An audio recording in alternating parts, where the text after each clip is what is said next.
एक दिन भक्तिन की अनुपस्थिति में उस तीतरबाज युवक ने बेटी की कोठरी में घुसकर भीतर से दरवाज़ा बंद कर लिया और उसके समर्थक गांव वालों को बुलाने लगे। लड़की ने उसकी खूब मरम्मत की तो पंच समस्या में पड़ गए। अंत में पंचायत ने कलयुग को इस समस्या का कारण बताया और अपीलहीन फैसला हुआ कि दोनों को पति पत्नी के रूप में रहना पड़ेगा। यानी जब उसने देखा कि इस तरह से शादी के लिए वो राजी नहीं है तो उसने दूसरी तरीके से चाल चल के उसको बदनाम करने की कोशिश की, परंतु उस लड़की ने उससे विवाह करने से जब मना कर दिया तो गांव वालों ने अपना पंचायत का फैसला सुना दिया। और जब पंचायत ने यह फैसला तय कर दिया कि दोनों को पति पत्नी के रूप में रहना पड़ेगा, अपमानित बालिका व माँ विवश हो गई। क्या करते वो लोग? ये संबंध सुखकर नहीं था, दोनों ही सुखी नहीं थे।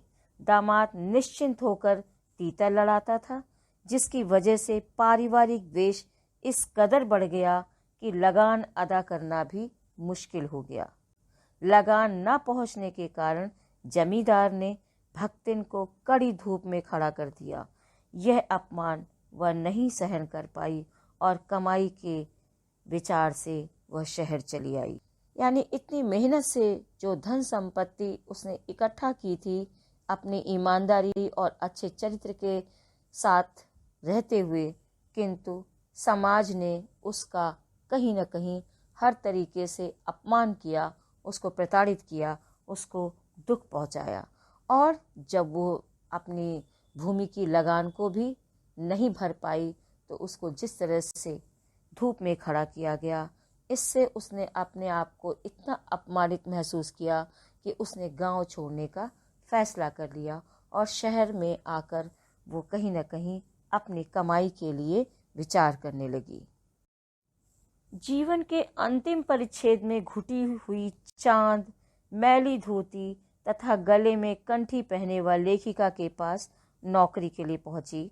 यानी वो अब महादेवी वर्मा के घर पहुंची और उसने रोटी बनाना, दाल बनाना आदि काम जानने का दावा किया। उसने बताया कि वो खाना बहुत अच्छे से बना लेती है। नौकरी मिलने पर उसने अगले दिन स्नान करके लेखिका की धूली धोती भी जल के छींटों से पवित्र करने की बात पहनी। यानी उसने लेखिका की दी हुई साड़ी को ऐसे ही नहीं पहना, पहले उसने नहाया, फिर उसने जल से उस साड़ी पर छींटे डाले और उसके हिसाब से अब वो साड़ी पवित्र हो गई, तभी उसने उसको पहना।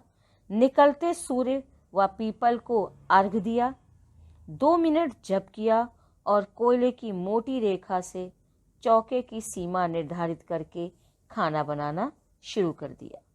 भक्ति छूत को बहुत मानती थी। लेखिका ने समझौता करना उचित समझा, क्योंकि वह लेखिका की भी कोई बात नहीं समझती थी।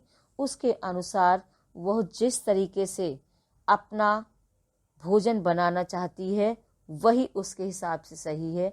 लेखिका के दिए हुए सुझाव उसको बिल्कुल भी समझ में नहीं आते थे।